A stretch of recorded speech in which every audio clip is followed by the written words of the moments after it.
hidup ataupun yang telah kembali ke rahmatullah. Al-Fatihah. Bismillahirrahmanirrahim. A'udzu billahi minasyaitonir rajim. Bismillahirrahmanirrahim. Alhamdulillahi rabbil alamin. Ar-Rahmanir Rahim. Maliki yaumiddin. إياك نعبد وإياك نستعين اهدنا الصراط المستقيم صراط الذين أنعمت عليهم غير المغضوب عليهم ولا الضالين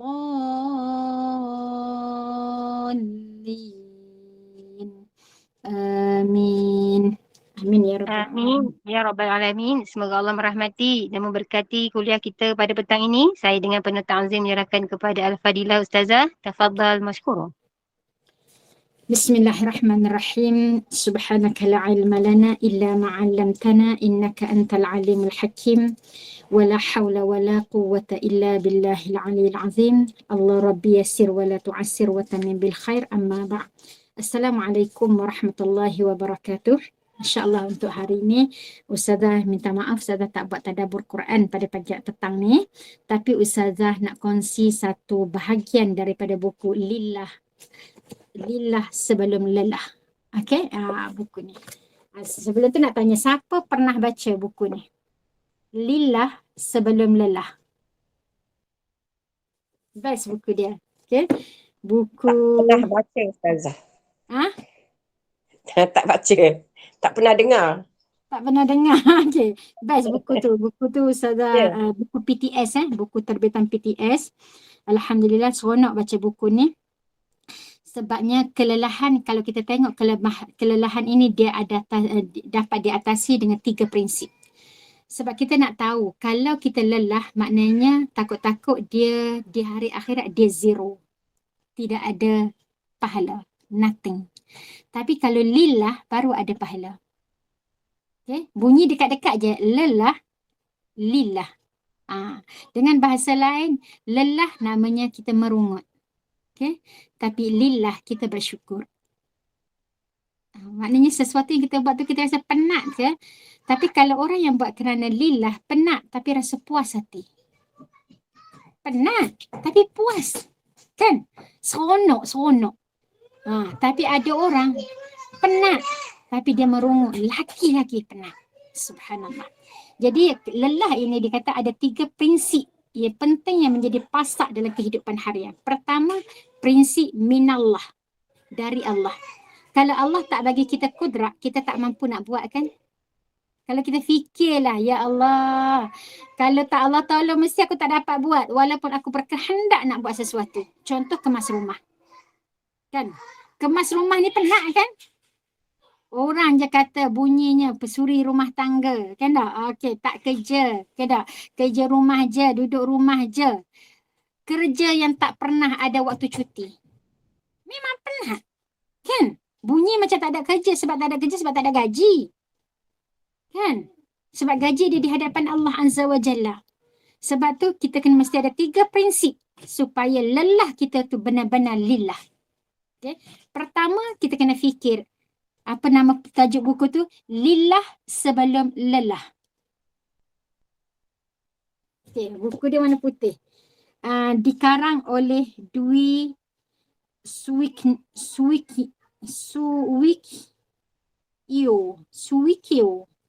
Entah nama orang Indo ni kan. Tapi best buku dia. Jadi Ustaz nak bawa satu bab hari ni. Jadi Ustaz sebut dulu 3 prinsip untuk menjadikan sesuatu kelelahan ini menjadi pasak, benar-benar menjadi lillah. Pertama, dia mesti dimulakan dengan minallah, daripada Allah. Okay? Iaitu memulakan perkara segalanya ya Allah fikir. Kalau bukan kerana Allah kau tak buat. Ya Allah tolong bantu aku. Kan tak? Kalau Allah tak bantu, mesti kita tak mampu nak buat. Minallah, daripada Allah. Yang kedua, prinsip ma'allah, bersama dengan Allah. Kalau Allah tak bersama dengan kita, bermakna mesti banyak banyak kecacatan. Tapi apabila kita buat sesuatu bersama dengan Allah, macam mana tanda-tanda kita buat bersama dengan Allah? Iaitu bersama dengan kita buat sesuatu, bacalah Bismillahirrahmanirrahim. Dengan penuh kasih dan sayang. Buat satu benda bersama dengan Allah. Kalau buat sama dengan Allah, kalau Allah duduk sebelah dengan kita kan, kita nampak Allah tu, mesti baik sepanjang masa kita. Kan?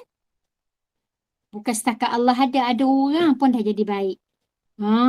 Kan? Nak orang tu yang kita termalu dengan dia. Allah bersama dengan dia. Ustazah perhatikan kan, kita ni, kalau kita pergi rumah Tok Guru, contohnya, yang kita kagum, contohnya kan, contohnya pergi rumah Syekh Zainal Asri. Dia kan cakap lembut. Kita nak cakap dekat dengan dia tu, nak cakap kasar pun tak berani kan. Tuan Syekh, panggil semuanya lembutnya panggil. Kalau tidak panggil elok je dengan orang lain, tak? Laung je. Tapi tak berani. Sebab bersama tadi. Karakter tu, dia akan mempengaruhi diri kita. Yang ketiga, prinsip ilallah. Nak kita. Kita dia hilang, dia ingat di mana. Okey, dia kata prinsip ilallah. Apa yang kita nak bawa ini, kita nak beri kepada Allah. Nak hantar balik kepada Allah. Agak-agak kalau orang bagi kat kita sesuatu yang busuk, sesuatu yang buruk, kita suka tak? Kita tak suka kan? Tapi seluruh amalan kita ni kita nak bagi pada Allah. Kita buat baik dengan keluarga, nak bagi pada Allah. Kita nak makan, kita nak bagi pada Allah. Kita berfikir, kita nak bagi pada Allah. Agak-agak kalau benda tu sesuatu tu bercampur dengan sesuatu yang busuk, yang buruk, ya Allah, bagaimana agaknya Allah pandang kita ya? Orang bagi kain yang buruk kat kita pun kita kata, ish, kain buruk macam ni bagi kat kita, kan? Orang bagi buah buruk, kita kata, daripada bagi baik tak payah bagi. Punya kita merungut. Subhanallah, subhanallah. Jadi ingat, apa dia 3 prinsip yang perlu kita ada supaya kelelahan kita benar-benar menjadi lillah? Pertama, minallah, ma'allah, ilallah. 3 benda. Jadi setiap fasal inilah kita perlu perhalusi benar-benar akhirnya dia menjadi lillah sebelum lelah. Jangan lelah dulu baru nak capai kepada lillah. Nampak tak tu? Kalau lelah dulu baru nak capai kepada Allah, orang panggil namanya taubat. Tapi kalau lillah dulu sebelum lelah, namanya syukur. Okay. Saya nak bawa, saya nak share sikit lah. Sekarang ni, mungkin saya nak share, tapi saya ambil satu bab je tahu petang ni. Sebab masa tidak mengizinkan untuk kita. Perbincangan yang dibawa dalam buku ini, dia kata, mengapa kita susah sangat nak buat sesuatu kerana Allah? Lillah. Kenapa? Dia bawa kepada kita sebabnya tak ikhlas, kurang sabar, nak populariti, berkira, lupa akhirat, cinta dunia. Itu faktor-faktor yang menyebabkan kenapa kita susah lillah. Okay?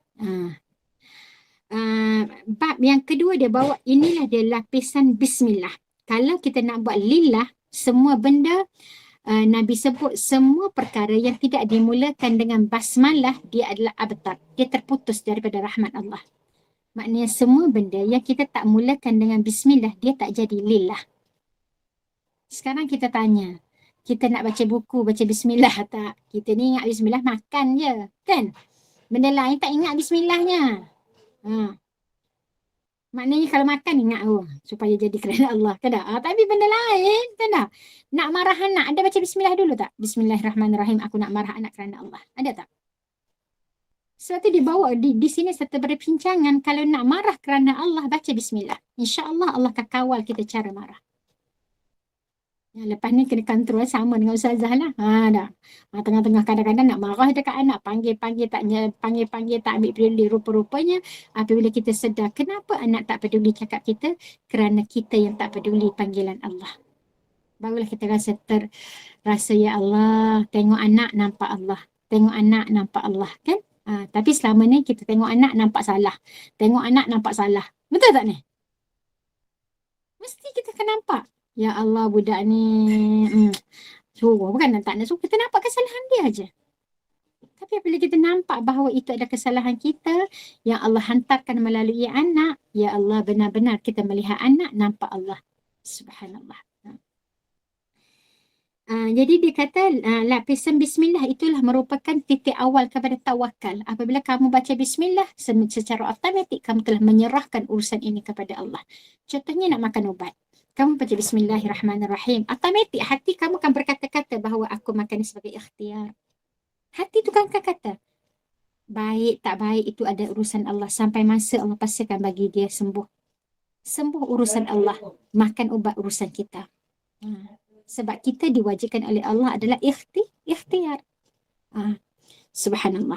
Jadi apabila kita baca bismillah, terus tergambar dalam otak kita ni macam baca bismillahirrahmanirrahim. Sebab tu dalam Quran, semua surah dimulakan dengan basmalah kecuali Al-Bara'ah. Tidak? Ataupun At-Taubah. Semua surah supaya kita apa? Nak bagi tahu bahawa inilah namanya curahan kasih sayang Allah. Apabila Allah izinkan sesuatu tu kita buat, kita diizinkan oleh Allah, kita menjadi insan pilihan, itu tandanya Allah kasih pada kita. Ya Allah. Jadi akhirnya kalaulah perasaan tu muncul dalam jiwa kita, ada tak perasaan nak bangga? Tak adalah kan? Sebab kita nampak Allah kasih pada kita, sebab tu Allah pilih kita. Contohnya hari ni yang berada depan ustazah ni semua lebih kurang dalam 60 orang kan. Okay, semua orang ni adalah insan pilihan Allah. Kerana Allah kasih pada kita lah Allah pilih. Khususnya Allah pilih ustazah. Allah pilih ustazah dalam tengah-tengah kaluk buat kerja bersih halaman rumah hari ni. Sama dengan anak-anak, dengan mak semua. Kan tak? Tengok-tengok, okay, dia kita ingat, tak boleh lama ni. Sebab apa? Sebabnya ada kelas. Sebabnya dah masuk solat. Kan? Jadi apabila kita fikir, Allahu Akbar, Allah telah memilih kita untuk skip sekejap daripada urusan dunia. Carilah kamu untuk urusan akhirat. Allah tahu ustazah ni lemah. Kalau ikut hatinya, nak buat kemah, nak buat sampai sudah macam tu. Tapi Allah kata tak. Kalau dah sudah sekalipun kerja urusan dunia ni, dia tetap takkan habis. Betul tak? Macam kerja rumah. Kita kata, lega, siap dah lipat kain. Agak-agak betul ke dia siap? Betul ke dia siap lipat kain? No, ada. Yang sedang menanti atas buaya, sebenarnya di ampaian. Betul Yang sedang menanti di dalam mesin basuh. Yang sedang menanti di dalam bakul. Kan tak? Ya Allahu Akbar. Yang sedang menanti di badan anak-anak. Di badan kita sendiri. Kan? Tak pernah habis ustazah kerja rumah. Tak pernah habis. Jadi dengan sebab tak pernah habis itulah Allah bagi tahu, Allah panggil kita dalam tengah-tengah kita penat kita buat kerja dunia. Allah panggil, Allah nak bagi tahu kerja dunia tak pernah habis. Jadi janganlah duk pulun sangat kerja dunia ni, memang dia takkan habisnya. Cari dunia, cari harta, dia takkan habisnya. Jangan duk kata, saya puas hati dah, saya memang hendak, saya tak kira, saya memang target saya banyak ni sahaja. Saya nak untung satu hari banyak ni. Agak-agak sampai bila dia boleh bertahan nak buat sampai tahap tu? Tak mungkin kan? Sampailah dia akan kata, tak boleh, kita kena tambah lagi ni sebab kos sekarang ni meningkat. Ada alasan kan? Tak boleh ni hendak sebabnya dulu anak berapa orang, sekarang anak berapa orang. Tak boleh, kena tambah lagi rezeki. Ya Allah, ya Rahman, siapa kata? Memang manusia tu nafsunya sentiasa membara. Okay, kemudian yang ketiga, dia kata, iaitu hakikatnya apabila kita buat satu benda, kita tahu bahawa sifat kita ni sangat lemah kan. Kita akan jadi lelah. Apabila lelah, kerana apa? Kerana kita berselindung di sebalik nafsu. Kita buat semua benda kerana nafsu, buat kan. Sampai masa kita akan jadi penat. Dan apabila kita penat, kita akan marah kepada orang lain. Sebab apa? Sebab penat. Buat kerana nafsu. Jadi macam mana bentengnya? Dia kata, masanya menginsafi istighfar.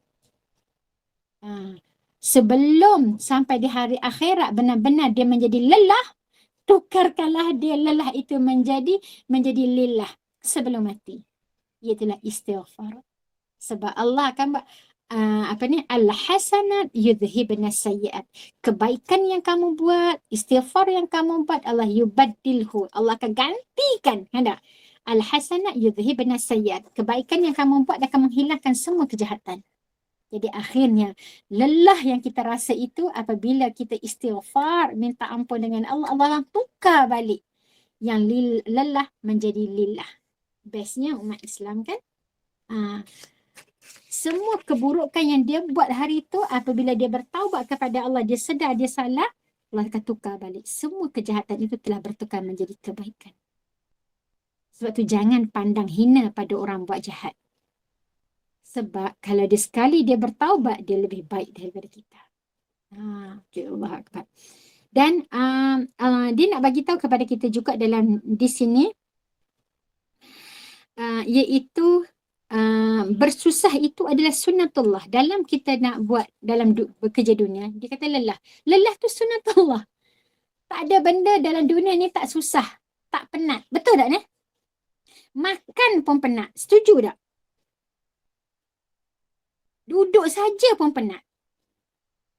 Kalau siapa kata tak setuju duduk saja penat, dia naik bas berjam-jam. Nak pergi Mekah contohnya, naik pakai bas. Kan? Guna jalan darat. Berhari-hari. Agak-agak penat tak? Tak buat kerja apa pun. Duduk je.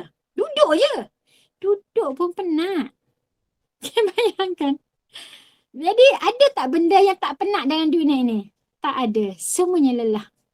Okay? Kalau orang kata, tak payah buat amal.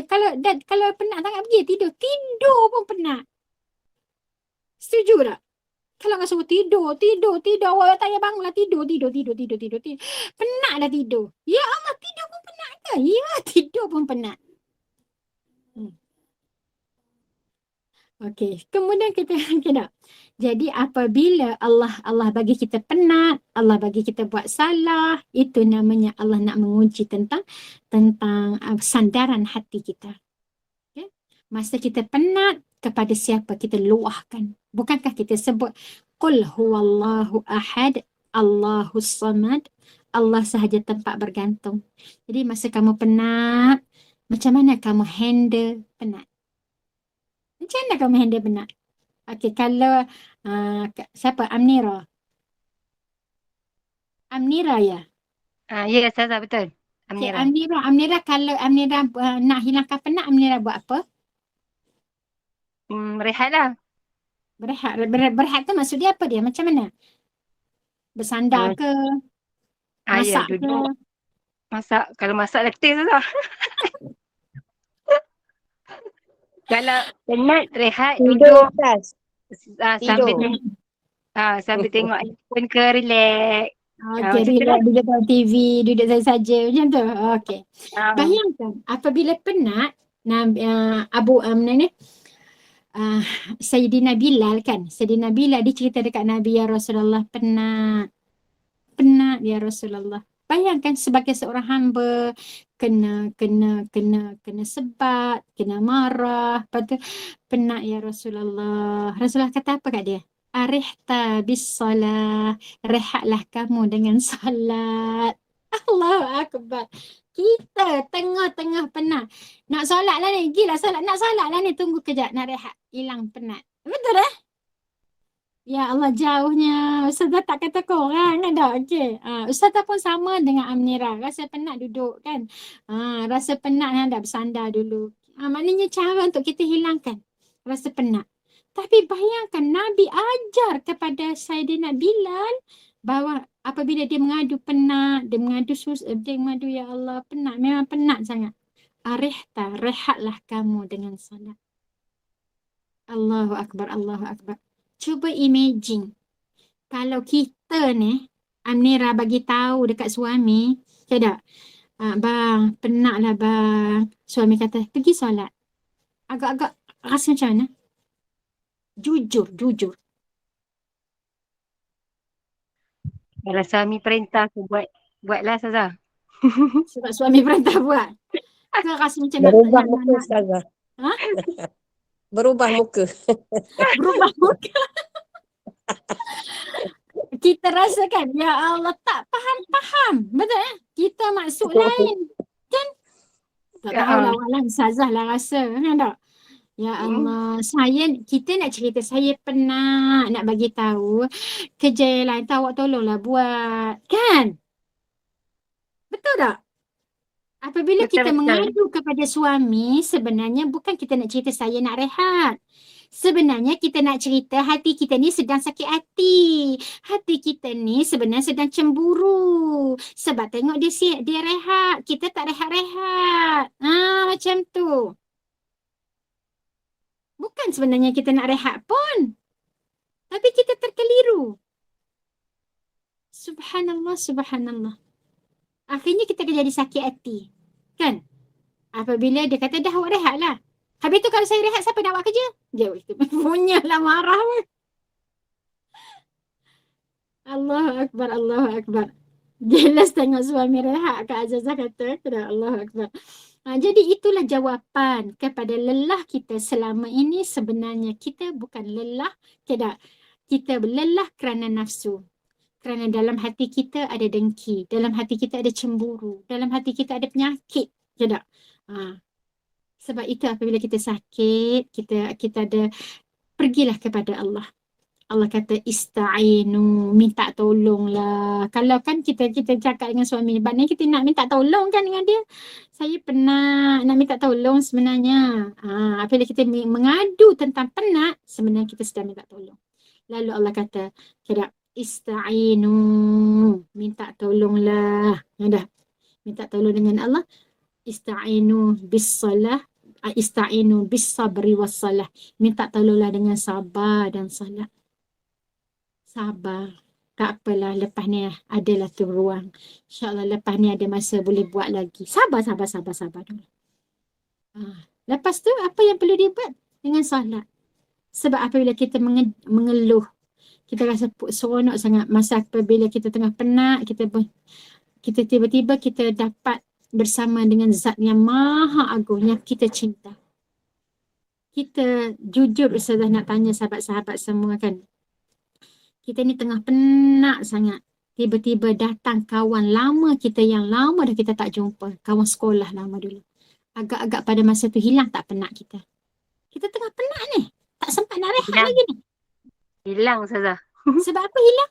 Kita tak rehat. Sebab teruja dapat jumpa kawan lama yang dah lama tak jumpa. Masya Allah. Okay. Nampak tak? Gembira perasaan. Jadi penat itu bukan pada fizikal sebenarnya. Penat itu adalah pada hati. Pada hati yang sakit. Itu yang sudah digambarkan oleh kita. Sebab tu dia hilang apabila kita ada benda yang lebih gembira. Gembira sangat apabila jumpa dengan kawan lama. Allah tanya kita, Allah sangat cemburu. Kamu jumpa kawan lama, kamu boleh hilang penat kan? Kamu boleh hilang masalah kamu. Tapi kenapa kamu jumpa dengan aku, kamu tak cukup gembira? Allahu Akbar. Sedih kan? Jika Allah meluahkan bahasa, kata-kata ini, cakap dengan kita.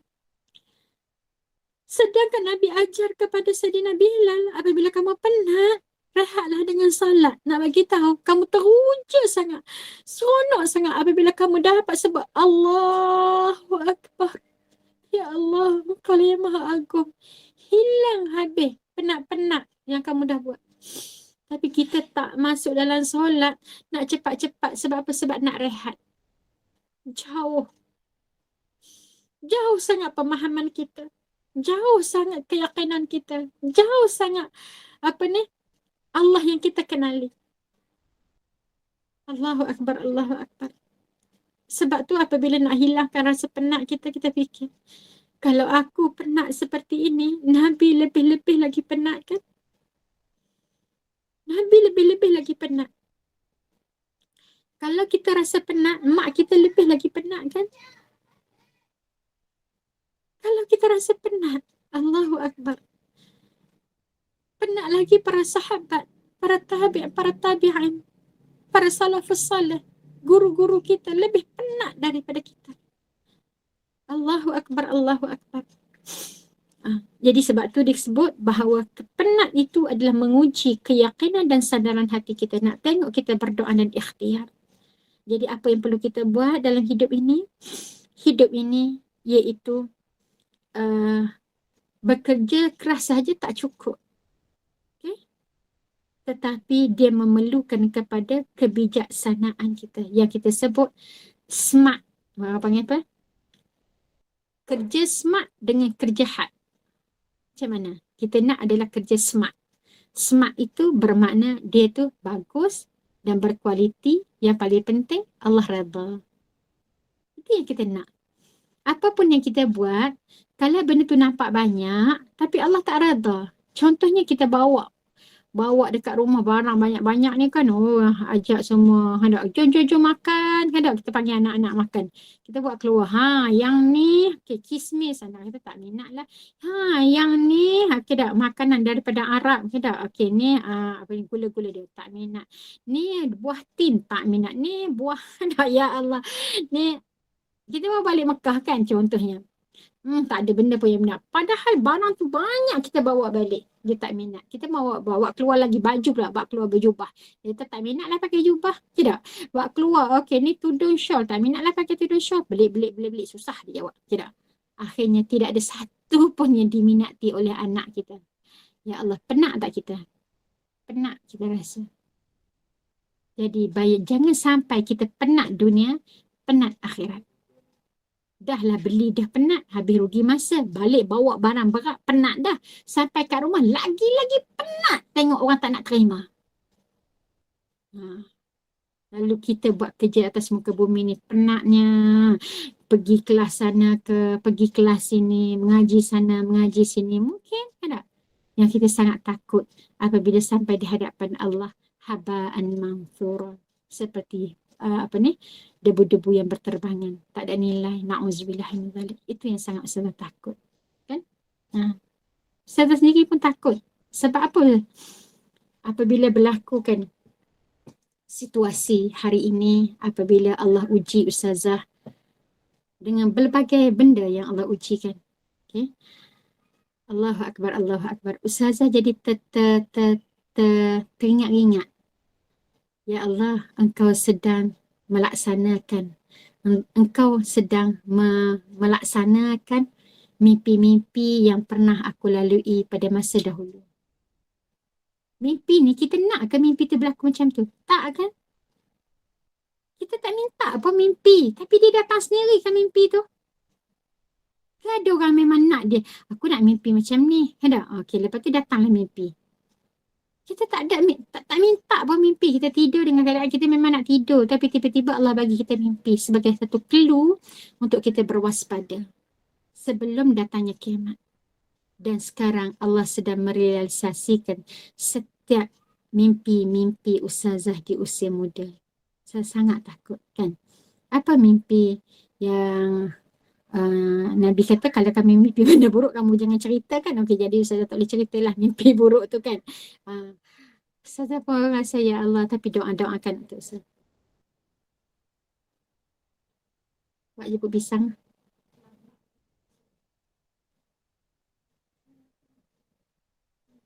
Kejap. Buat bubur. Roti sikit.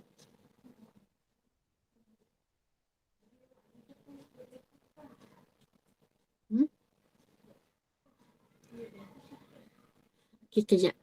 Okey, subhanallah. Okey, kemudian kita melihat apabila kita diuji dengan oleh Allah, contohnya lah ustazah mimpi buruk pada zaman dulu kan. Sampai hari ini ustazah kata ya Allah, mimpi tu seakan-akan menjadi satu kenyataan. Mesti tercengang-cengang kan ustazah ni nak cerita tak nak cerita kan. Okey dah, ya Allah ya Rahman. Ustazah, memang kalau mimpi buruk memang tak boleh cerita ke? Kalau kita macam nak tahu, kita bercerita dekat ustaz ke ustazah untuk mentafsir mimpi kita tu, macam mana Pak? Sebab tafsir mimpi ni tak semestinya betul pun. Ustazah mimpi tu kan, tapi tujuan ustazah nak bercerita untuk Ustazah dapatkan doa daripada sahabat-sahabat. Moga-moga doa silahul mukmin. Doa itu adalah senjata. Dia menjadi satu benteng. Kan? Benteng untuk tidak berlaku.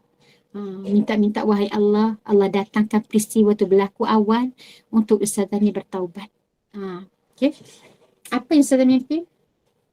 Ustazah mimpikan berlaku kiamat. Kiamat dah berlaku. Lepas tu Ustazah keliling kelalang Ustazah ni, Ustazah jalan, Ustazah jumpa dengan orang yang Ustazah kenal.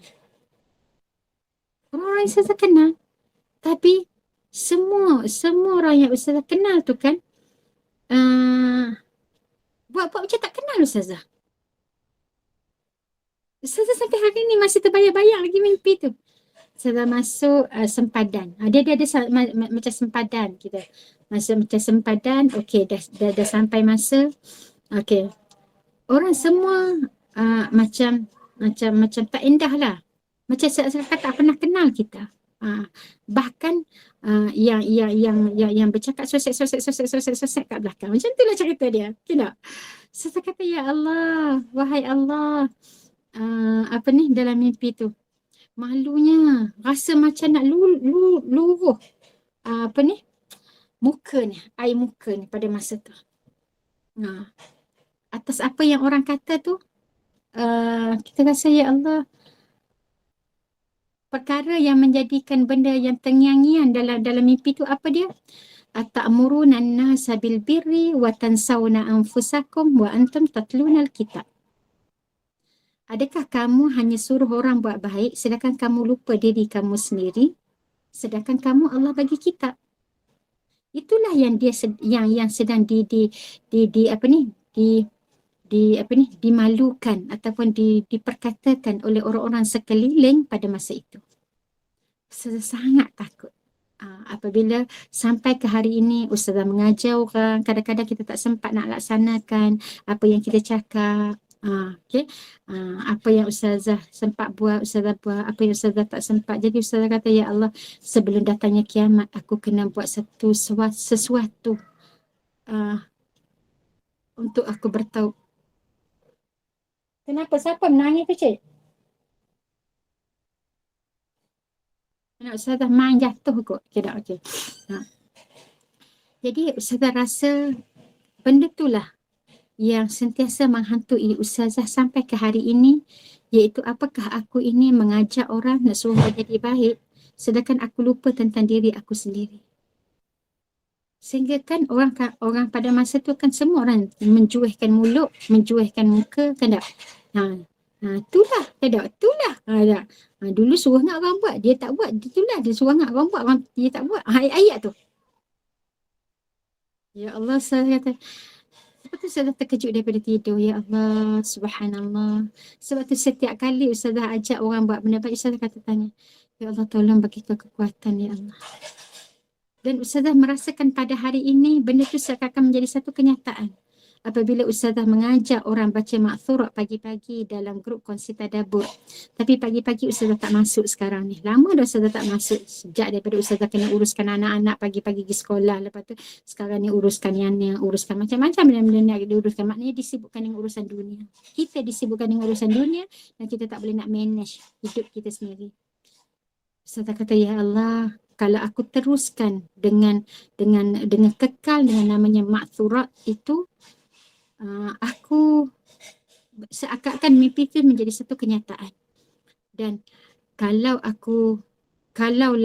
Ustazah masuk semula, maknanya Ustazah yang uruskan handle baca Ma'thurat, bermakna itu ada menjadi lebih baik pada diri Ustazah.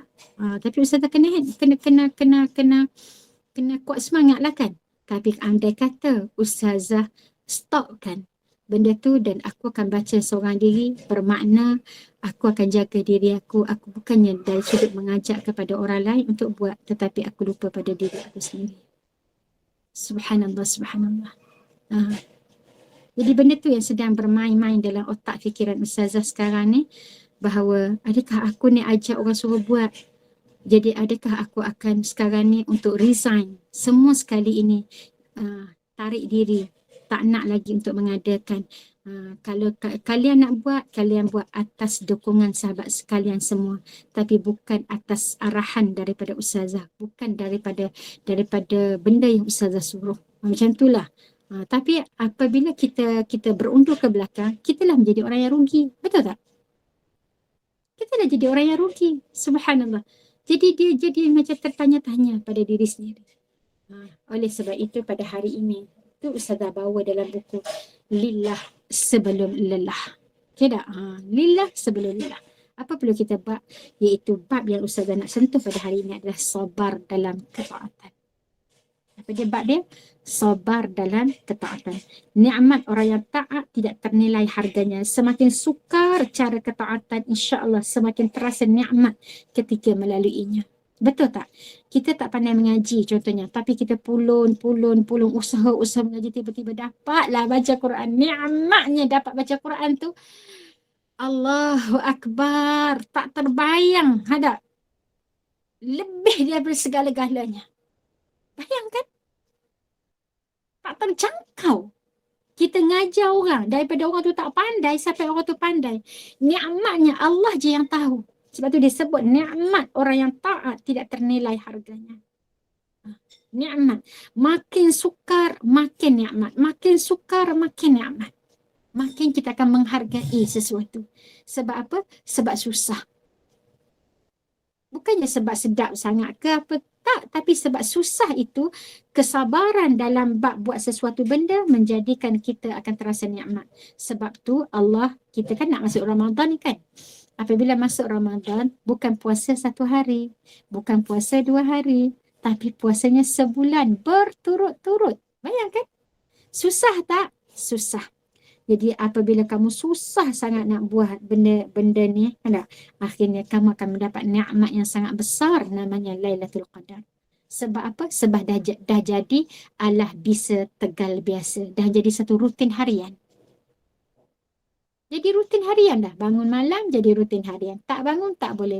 Rutin harian. Bangun awal pagi, lepas tu baca Quran. Menjadi satu rutin. Akhirnya kalau tak buat, rasa macam tak bahagia hidup ni kan. Bukan apabila tak ada, mujur tak ada hari ni. Okay? Sebenarnya aku pun sebenarnya tak nak pun baca hari ni. Sebabnya mujur tak ada. Tak ada istilah namanya mujur-mujurnya. Kan? Sebab apa? Sebab kita telah merasai kenikmatan. Sekarang tepuk dada, tanya iman. Rasa lemas semangat, rasa alah kenapa tak ada, atau rasa syukur tak ada. Mana satu? Ni mengatakan diri Ustazah. Ha? Betul Ustazah, nikmat ni tak boleh nak cakap. Lagi lama Allah buka terlalu banyak sampai kita tak terkejar lah Ustazah lah. Nak bulan puasa ni macam-macam gerup semua dah offer kat kita. Dulu kita tak tahu apa-apa pun. Allah punya bagi sampai tak semau-maunya lah. Ya betul. Subhanallah, keseronok kan? Allah Akbar. Seronok sangat. Lebih Sangat. daripada intan dan belian mutiara semua tak ada nilai Ustazah. Dan doakan untuk Ustazah berniat sangat. Moga-moga benar-benar Ustazah mendapat satu tim untuk bulan puasa ini, tim pra-pondok. Saja Ustazah kepada Nur Iman, Ustazah membuka peluang siapa yang rasa berhasrat, yang telah yang tak ada dah tanggungjawab, beg tangan dah tak ada. Dah kan beg tangan ni. Maksudnya anak-anak kan, yang mengikat kita, suami mungkin dah jadi janda ataupun dah jadi ibu tunggal dah lama, anak-anak pun dah besar. Okay, jadi Ustazah mengajak sahabat-sahabat untuk bersama dengan Ustazah dalam pra-pondok. Okay, pra-pondok bersama dengan Ustazah di sini. Dekat Tarbiyah Stay, untuk kita hidupkan Ramadan ini dengan Ramadan benar-benar untuk hidup bersama dengan Ustazah. Kita hidupkan Ramadan ini dengan tadarus. Jadi Ustazah tak akan fokus sangat tentang online pada bulan Ramadan. Okay? Ustazah akan fokus kepada fizikal pada bulan Ramadan kali ini. Sebab Ustazah rasa rugilah Ustazah, orang jauh-jauh ni tak dapat. Jadi Ustazah rasa mungkin itulah peluang untuk Ustazah membina pada diri Ustazah sendiri satu kekuatan. Kan Ustazah sebut tadi kan, Ustazah takut sangat bahawa mimpi itu menjadi satu realiti, tapi alhamdulillah Allah bawa realiti itu sebelum Ustazah mati. Jadi dia menjadi satu peringatan untuk kita. Alhamdulillah Allah bagi kita sedar dan Allah nak kita bertaubat. Sesungguhnya orang yang paling Allah kasih bukan orang yang tak ada dosa, tapi orang yang berdosa tetapi bertaubat. Itulah insan yang paling Allah kasih. Sebab tu Allah penuhkan syurga dengan orang-orang yang berdosa tetapi bertaubat. Jadi moga-moga kita adalah orang yang sentiasa merasa diri kita berdosa, diri kita ni lemah, bukan orang yang merasa diri kita ni dah baik, kan? Dah cukup baik. Na'udzubillah min dzalik. Orang yang menyangka dirinya baik, takut-takut dia ada sebenarnya orang-orang yang jahat, orang-orang yang Allah tak redha. Allah tak suka walau sebesar zarah sekalipun ada orang yang berbangga pada diri dia sendiri. Rasa hebat. Sedangkan kita sebut semua prinsip ada 3 tadi kan. Kalau bukan kerana Allah, kalau bukan bersama dengan Allah, kalau bukan untuk Allah. Jadi moga-moga seluruh kerja yang kita buat ini benar-benar datangnya untuk Allah Azza wa Jalla, dan kita memandang Ramadan kali ini, Ramadan adalah hadiah teristimewa daripada Allah, kan? Yang mana apabila kita, Ustazah suka kata-kata tadi daripada masa Ustazah buat tadabbur surah Yasin pagi tadi. Kata-kata Tok Guru Ni Aziz kan, Allah yarham Tok Guru Ni Aziz, dia kata apa? Amba nak pesan sikit, dia kata dekat orang-orang ni, khususnya orang Kelantan. Dia kata sebab cakap Kelantan kan. Okey. Jadi dia kata kalau jangan sebut bulan puasa. Jangan guna. Taklah nak masuk dah bulan puasa ni. Jangan sebut perkataan bulan puasa. Tapi sebutlah bulan Ramadan. Sebut dah masuk Ramadan. Okay. Sebab tu kita sebut Ramadan Karim, Ramadan Karim, Ramadan Karim. Kita highlightkan Ramadan. Bayangkan. Kenapa? Sebab kalau kita hanya sebut puasa, kita hanya nampak ibadahnya adalah puasa semata-mata. Tak nampak dah benda lain.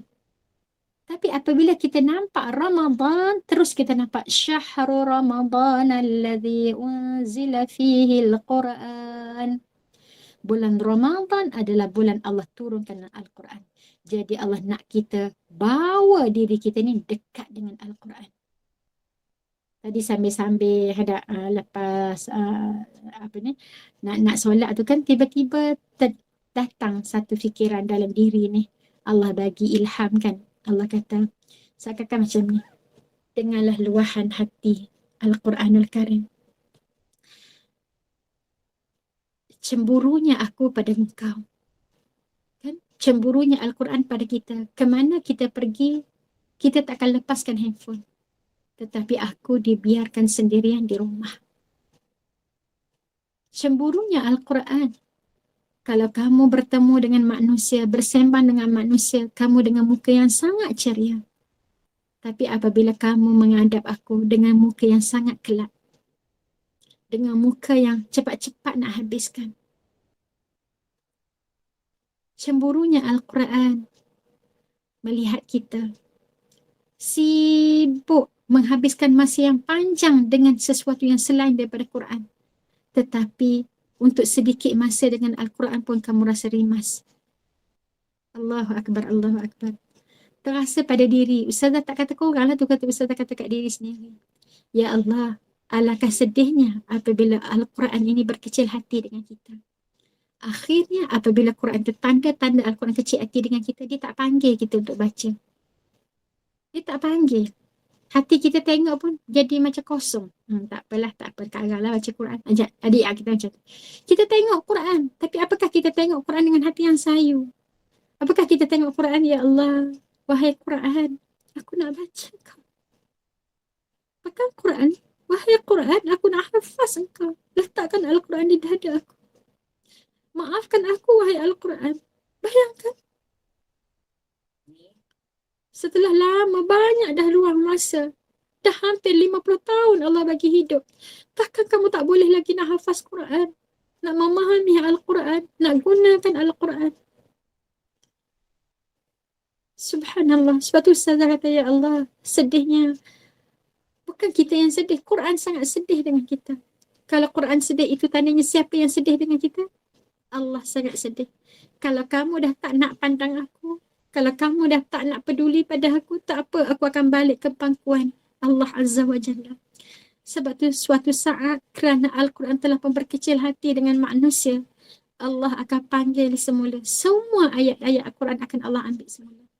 Yang hanya depan kita adalah kertas-kertas kosong semata-mata. Jadi kita target pada tahun ini. Sebut Ramadan, nampak Quran. Jadi Allah pun bagi Qiyamul Lail. Sebut sahaja Ramadan, kadang kita akan nampak apa dia? Menghidupkan malam.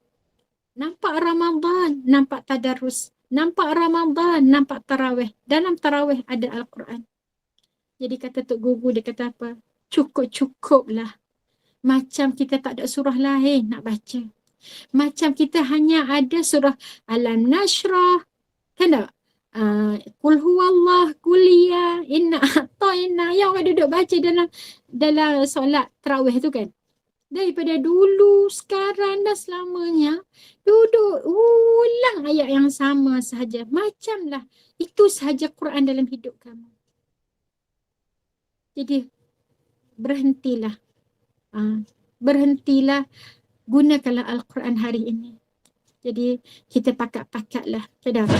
Penuhi masa kita dengan membaca Al-Quran di dalam salat. Penuhkan masa kita. Ya Allah, comoknya adik. Tak nak nanti kotor baju sayang ni. Adik pergi mandi dulu sayang. Mandi dulu. Lepas tu Umi uruskan adik aja lah. Adik mandi dulu. Panjang dalam adik.